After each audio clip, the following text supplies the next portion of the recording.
I have now the great privilege, pleasure, and honor to introduce His Excellency Premier Li Keqiang, Premier of the People's Republic of China.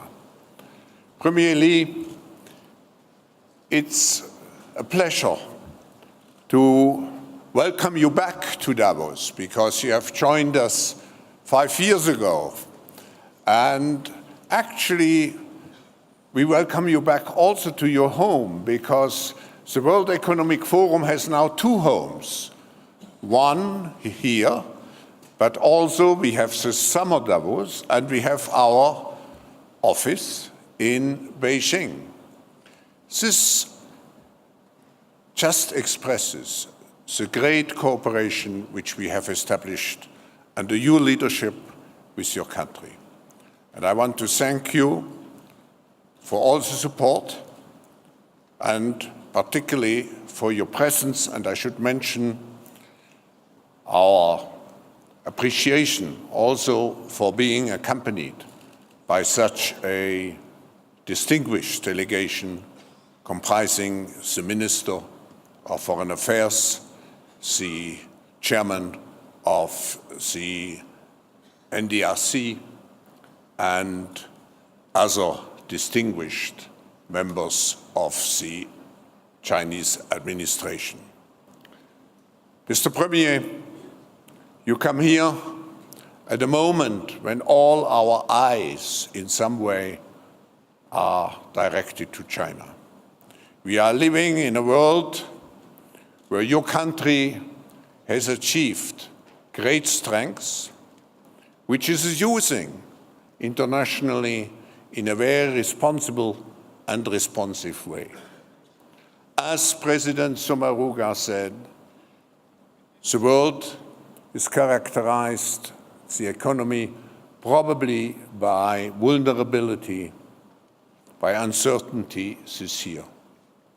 So of course, we all are very anxious to hear what policies and what course, what future you foresee for your country being such a decisive factor in the world geopolitics and in global economics. So ladies and gentlemen, please welcome very cordially His Excellency Premier Li Keqiang, Premier of the People's Republic of China.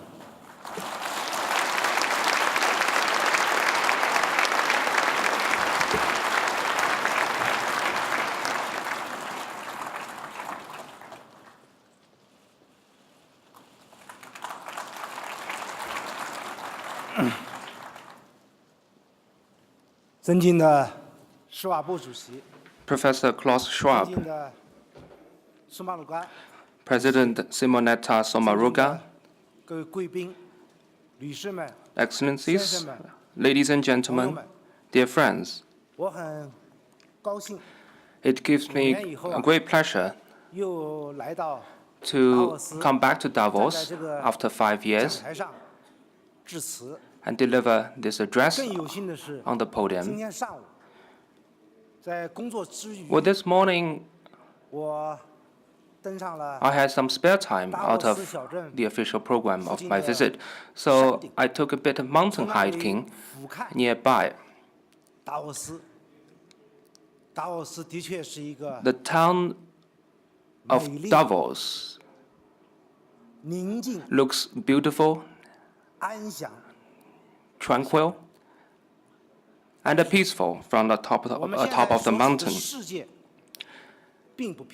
Yet the world outside is not a tranquil place, and it is not peaceful.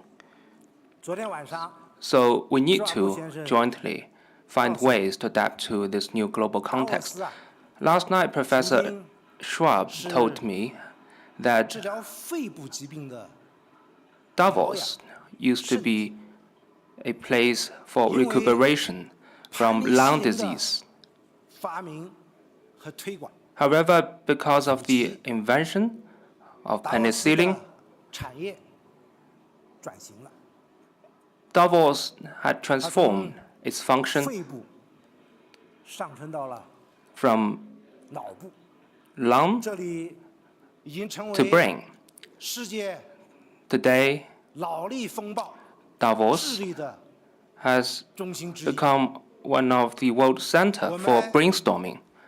需要新的盘尼西林 We need new 来应 penicillin 对国际局 to 势的新的挑战。 treat new challenges in the international situation. 世界远非太平， The world today is anything but trouble-free. Regional hotspots, local conflicts, and the terrorist attack 索马 continue to flare up, 所提到 just 的 as President Somaruga mentioned 此起 in her address just now.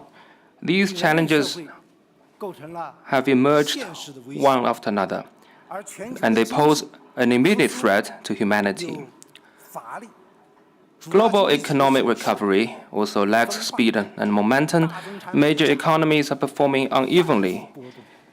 Commodity prices are going through frequent fluctuations, 之下， and signs of deflation 雪上 have made the situation even worse. 不少人对世界 In 前景 fact, many people 抱着 are quite 悲观的 pessimistic about the future of the world. 和平、 They believe 安 that 宁出了问 the 题， guarantee of peace 发展 and tranquility is weak, 也 and the prospect of development is also elusive. 当问题出 A 现， philosopher once said 曾经 that we 思考 cannot 问题的 solve 办法 problems with the same kind of thinking we used when we 把问题 created 的 them. 解决不能再说 Indeed, 对抗 old problems 仇恨 could no longer be solved by clinging to outdated mindset of confrontation, hatred, and isolation. 更要在 More 对话 importantly, dialogue, consultation, and cooperation must be explored to find solutions to new 历 problems. 史经验， We need to draw lessons from history and pool our collective wisdom 各方利益的 to maximize the convergence of interests among 人类在 countries. 艰难的时刻， What is fortunate is that in time of hardship and trial, 突破困境的 mankind have always been able to find courage to get out of the predicament and gather strength for change and innovation. 复杂的， In a world facing complex 我们 situation, 主张要坚定维 we 护 should all work together to uphold peace and stability, 坚守和平稳定的底线。 and also stick to the bottom line of maintaining peace and stability. This year marks the 70th anniversary of the victory of the world's anti-fascist war. To uphold peace and stability is the aspiration of people 二 around 战 the 后形 world. 成的国际秩序 The world order established after World War II, as well as generally recognized norms governing international relations, must be maintained, not overturned. Otherwise, prosperity and development could be jeopardized. 应摒弃冷战思维 The Cold War and the zero-sum mentalities must be abandoned. 是行不通 The winner-takes-all approach 任 does 何 not work. 地区热点和地缘冲突 Regional hotspots and geopolitical conflicts must be peacefully resolved through political means. 解决。我们反对 China 一切形式的 is opposed to terrorism in all its 将 manifestations. 继续走和 China will remain committed to the path of peaceful development 无意 and uphold regional stability. We have no intention to compete for supremacy with other 都要 countries. 像爱护自己的眼睛一 All 样 countries in the world should cherish peace the same as we protect our eyes, so that the achievements and benefits of civilization, including reason and justice, will prevail. In a world of diverse civilizations, 共同促 we 进 should all seek to live in harmony 和谐相处。 with each other. 也就是说，要秉持和谐相处的 In other words, we should 文 uphold 化的多样性， the mindset of peaceful coexistence. Cultural diversity, like biodiversity, is the most precious treasure of our planet. 人类社会是各种文明 The flowers of different civilizations together make up the garden of human society. 不同宗教之间 There should be mutual respect 和睦 and harmony among different cultures and 可 religions. 相亲， We need to respect those with whom we disagree, while maintaining the natural close ties among those with whom we see eye to eye. Like the vast ocean admitting all rivers that run into it, countries also need to work together to expand common ground while accepting differences and seek win-win cooperation through inclusiveness and mutual learning. In a world facing volatile economic situation, we should all work to promote opening up and innovation. In other words, we should unleash the dynamism for opening up and innovation. What has happened since the outbreak of the international financial crisis 7 years ago proves that to act in unity is the only way for countries to get through the difficulties together. We are all dependent in this world. While countries are entitled to adopt economic policies based on their national conditions, they also need to strengthen policy coordination with one another in order to expand the convergence of interests and achieve common development. A German proverb says, "When the wind of change blows, some build walls, while others build windmills." We should follow the trend of the times and vigorously promote free trade, resolutely reject protectionism, and actively expand regional economic cooperation. We should build global value chains and seize the opportunities of the new technological revolution. Although macroeconomic policies are important, structural reform must be carried forward. The need of structural reform is recognized by all countries, and it must be carried through no matter how difficult it is, as this is the only way to foster conditions conducive to global innovation and generate new momentum for global development. Ladies and gentlemen, I know you are all quite interested in the outlook of the Chinese economy. Some may even worry that they might be affected by China's economic slowdown, and that China's economic transition might cause a potential impact. To ease these concerns, I would like to spend more of my time here to talk about the state of the Chinese economy. At present, China's economy has entered a state of new normal. The gear of growth is shifting from high speed to medium to high speed. And development is moving from low to medium level to medium to high level. This new situation has made structural reform all the more necessary. It must be noted, however, that the moderation of growth speed in China reflects the profound adjustment in the world economy, and it is also consistent with the law of economics. The Chinese economy is now the second largest in the world. With a larger base figure, a growth even at 7% will produce an annual increase of more than $800 billion at current price, which is larger than a 10% growth 5 years ago. With the economy performing within the reasonable range, the strained supply-demand relationship will be eased. The pressure on resources and the environment will be lowered, and more time and energy could be devoted to adjusting and upgrading the economic structure, thereby unleashing greater dynamism for the economy. Thus, the economy will enter a more advanced stage of development with more sophisticated division of labor and a more optimized structure. If I could compare the Chinese economy to a running train, what I want to emphasize is that this train will not lose speed or momentum. On the contrary, it will only be powered by stronger dynamo and run with greater steadiness, and bring with it new growth and new opportunities. In 2014, we followed exactly the aforementioned approach. In the face of downward pressure, we did not resort to strong stimulus.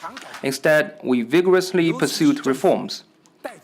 And the government, in fact, led these reforms by streamlining administration and delegating power.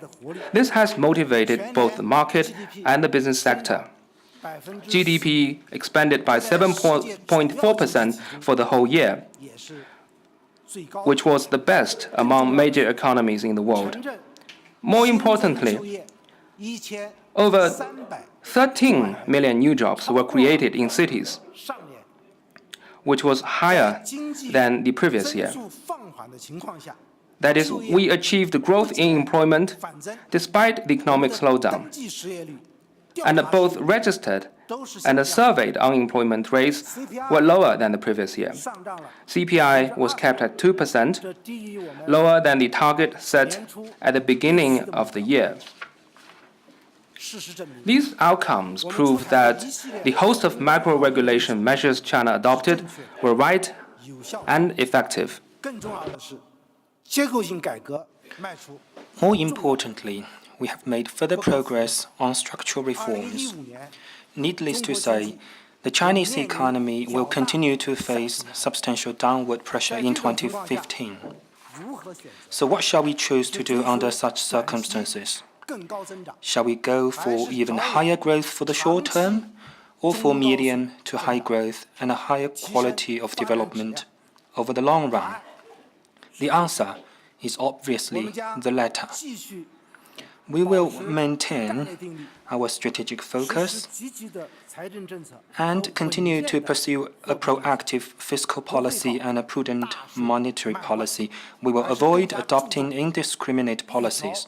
Instead, we will put more emphasis on anticipatory adjustment and fine-tuning, do an even better job with targeted macro regulation to keep the economy operating within the reasonable range. At the same time, we will upgrade the structure of the economy to achieve better quality and performance. The series of measures currently being implemented will fend off debt, financial, and other potential risks. China's high savings rate, which now stands at 50%, generates sufficient funds for sustaining economic growth. Besides, over 70% of China's local debt was incurred for infrastructure development and is backed by assets. The reform of the financial system is also making progress.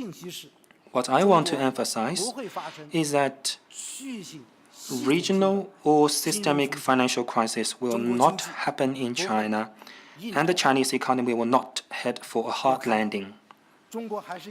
It must be pointed out that China is still a developing country and still has a long way to go before achieving modernization.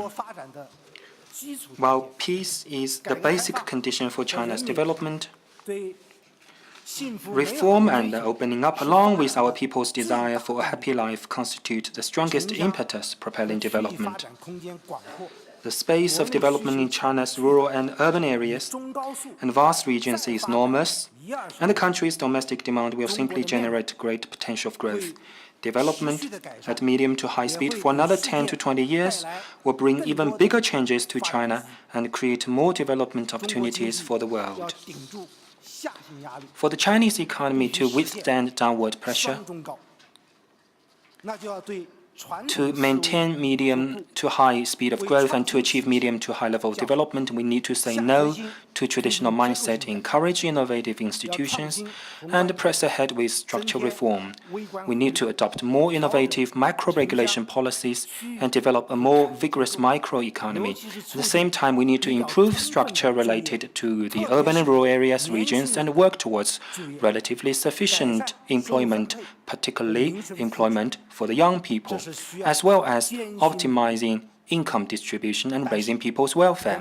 All these certainly calls for tremendous efforts, but we will not be afraid of difficulties, and we will continue to move along the path of reform and restructuring with great determination.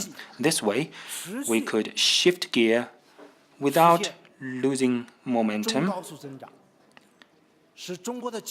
and achieve medium to high speed of growth, and to make sure that the Chinese economy will achieve medium to high level of development.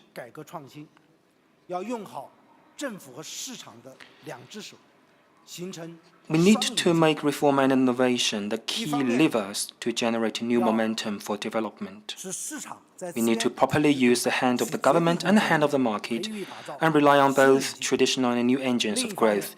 We will let the market play a decisive role in resource allocation to foster a new engine of growth. At the same time, we will give better scope to the role of the government to transform and upgrade the traditional engine of growth. To foster a new engine of growth, we need to encourage mass entrepreneurship and innovation. China has 1.3 billion people, a 900 million workforce, and over 70 million enterprises and self-employed businesses. Our people are hardworking and talented. If we could activate every cell in society, the economy of China as a whole will brim with more vigor and gather stronger power for growth. Mass entrepreneurship and innovation could offer endless source of creativity and wealth. It is a gold mine that we could tap into to raise the level of development. Speaking of this, I think of China's rural reform conducted more than 30 years ago. This process brought farmers' initiatives into full play and allowed them to decide for themselves matters related to rural production management. Consequently, the problem of hunger that previously haunted China was solved in just a couple of years. In short, a structural innovation that unleashed the creativity of the people changed the lot of hundreds of millions in China. 2 months ago, I visited a small village in East China. It is a village with 700 households and over 2,800 registered online stores. So one man is doing the work of several men. Each day, more than 30 million items of various sorts are sold to different parts of the world. I wish to add here that these people are working in accordance with the labor law. They are not engaged in any unfair competition. They used their limited time to the fullest extent possible. So this, I think, a story of the village speaks vividly of the hardworking Chinese people actively engaged in entrepreneurship. Going forward, China needs new sources of dynamism, a dynamism that comes from diversity, and diversity sparks wisdom and innovation. Mass entrepreneurship and innovation serves to mobilize people's wisdom and power, expand China's demand and consumption, increase social wealth, and improve people's welfare. More importantly, it will create opportunity for many and give people the stage to reach life's full potential. It will also bring about greater social mobility, equity, and justice. Excessive regulation discourages innovation, and healthy competition is the way to prosperity. We will deepen reform of the administrative system. This means we will continue to cancel or delegate to lower-level governments items requiring State Council review and approval. We will comprehensively sort out items requiring non-governmental review and approval. Put in place a negative list approach for market access. This will help incentivize all market players and will help reduce the possibility of rent-seeking and corruption.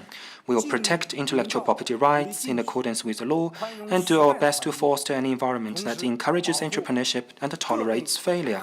We will protect all sorts of lawful property rights. To transform the traditional engine of growth, we need to focus on increasing the supply of public goods and services.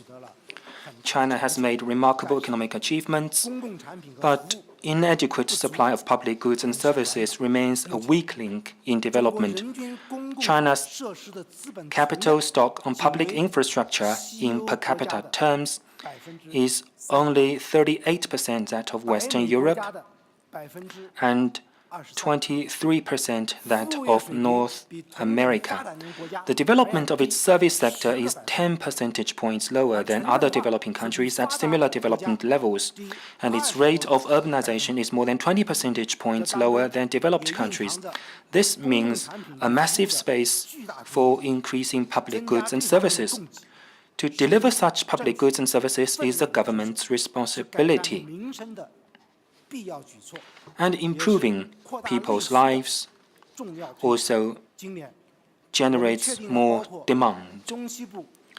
This year, we have identified some key areas for investment, including building railways in central and western provinces, constructing water conservancy projects, rebuilding rundown urban areas and old houses in cities and villages, and preventing and controlling pollutions. The government will increase investment in these areas, and it will not act alone. Efforts will be made to break a monopoly and reform the investment financing system to encourage the participation of private and foreign capitals. The model of public-private partnership, or PPP, Sino-foreign cooperatives, and government purchase of services will be adopted to better leverage various investment resources. I have an example here for you. A few years ago, a plan was made to build a sewage treatment plant in a province in western China, and a total of 335 million RMB yuan was needed. The project later attracted investment from a German company, with the German side taking 70% of the total share. I hope you find this case a case in point. Moving forward, we will deepen fiscal and taxation reform, reduce the tax and fees charged to businesses, particularly those in the service sector, and take new steps to support SMEs. We will deepen reform of the financial system, continue to promote liberalization of interest and exchange rates, and accelerate the development of small and medium-sized financial institutions, private banks in particular. We will develop the capital market and ensure that the financial sector plays a better role in serving the real economy.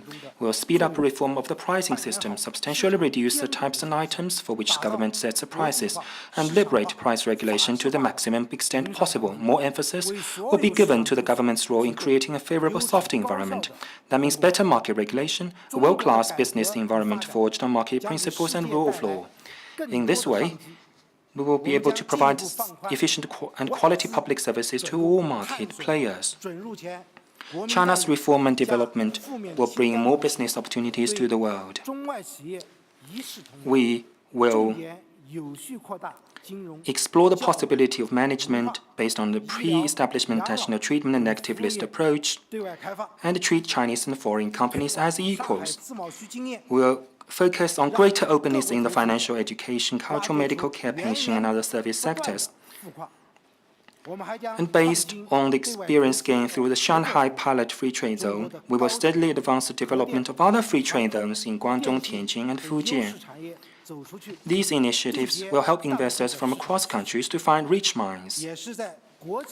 China will also explore new approaches to investment cooperation with other countries.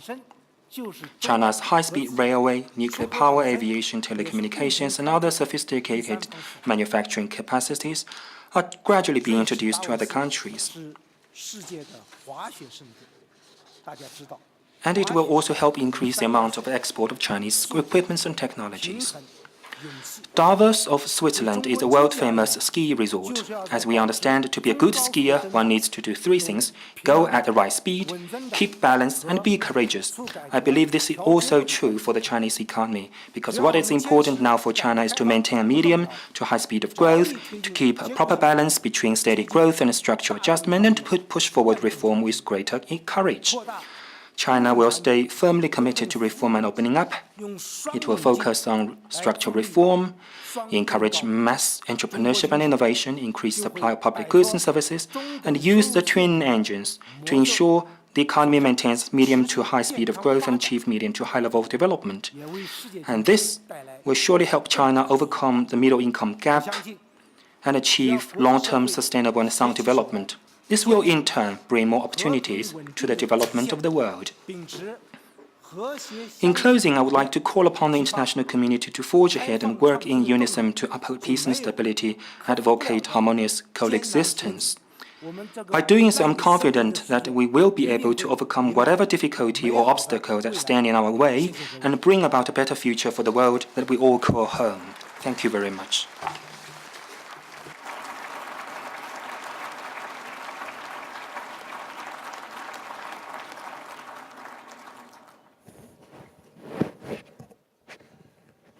Mr. Premier, time is running out, but if you allow me one question. Of course, many people talk about currencies, exchange rates, and currency shocks. And we certainly would be very interested in your vision of the RMB, its internationalization, its global role and impact. And in this connect, we would be also interested to hear what you feel about using currency exchange rates as tools to boost artificially competitiveness.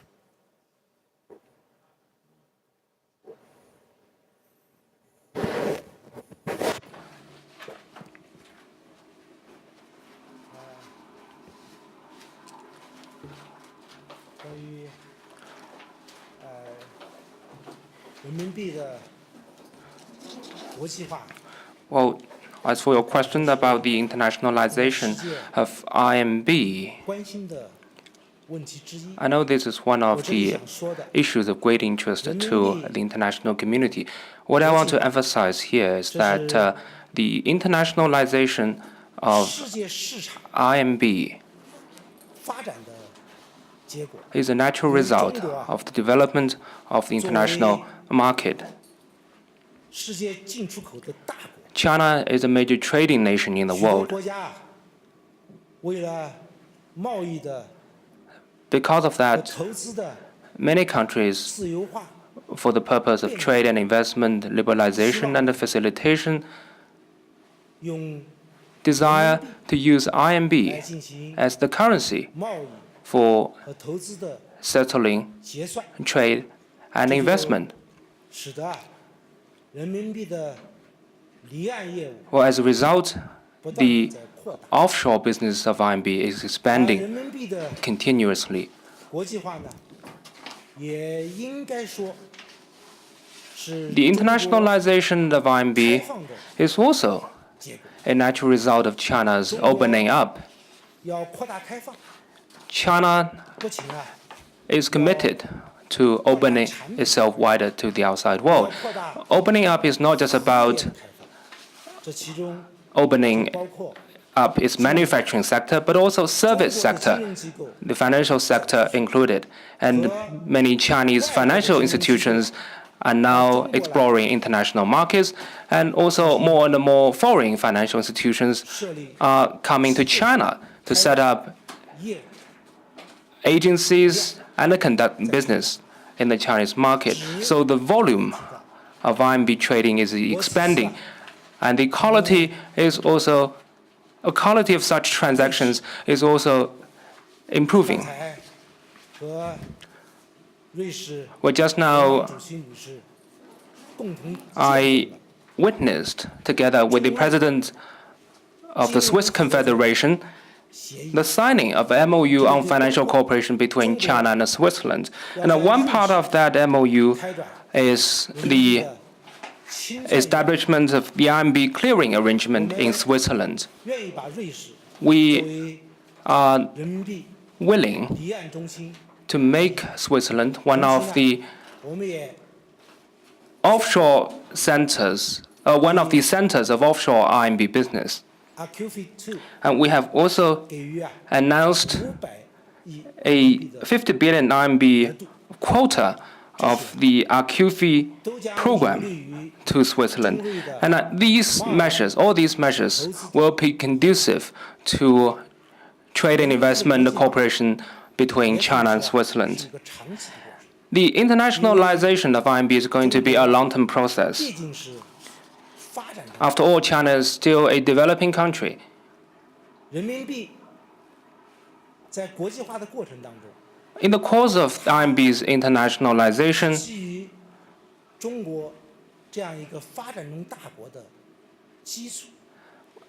The internationalization of RMB is actually based on China's conditions as a major developing country. So the international use of RMB must be recognized by investors in the market. For us, what is important is to do our homework well. After all, China's financial sector,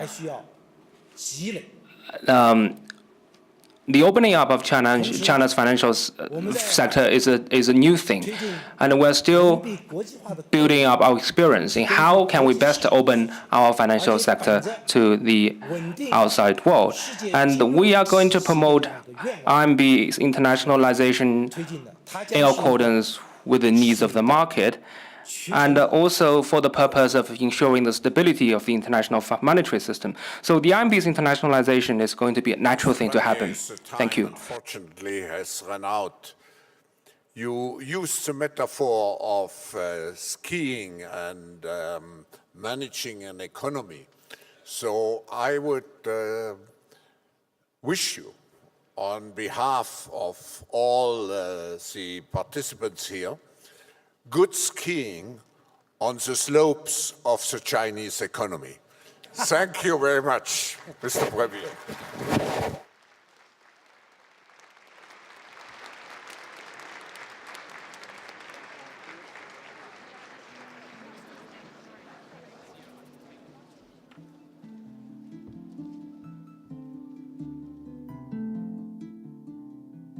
We welcome you back also to your home, because the World Economic Forum has now two homes. One here, but also we have the summer Davos, and we have our office in Beijing. This just expresses the great cooperation which we have established under your leadership with your country. And I want to thank you for all the support, and particularly for your presence, and I should mention our appreciation also for being accompanied by such a distinguished delegation comprising the Minister of Foreign Affairs, the Chairman of the NDRC, and other distinguished members of the Chinese administration. Mr. Premier, you come here at a moment when all our eyes in some way are directed to China. We are living in a world where your country has achieved great strengths, which is using international. So, ladies and gentlemen, please welcome very cordially His Excellency Premier Li Keqiang, Premier of the People's Republic of China.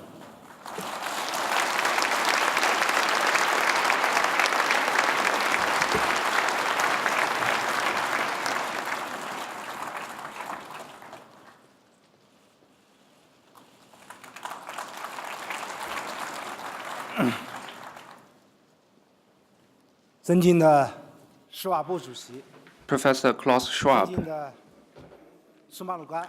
President Simonetta Sommaruga,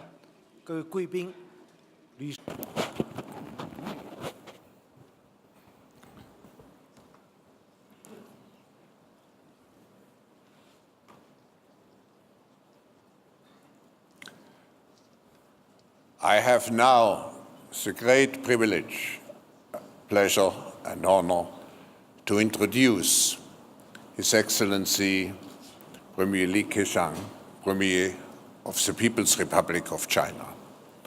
Premier Li, it's a pleasure to welcome you back to Davos, because you have joined us 5 years ago, and actually in a very responsible and responsive way. As President Sommaruga said, the world is characterized, the economy, probably by vulnerability, by uncertainty this year. So, of course, we all are very anxious to hear what policies and what course, what future you foresee for your country being such a decisive factor in the world geopolitics and in global economics.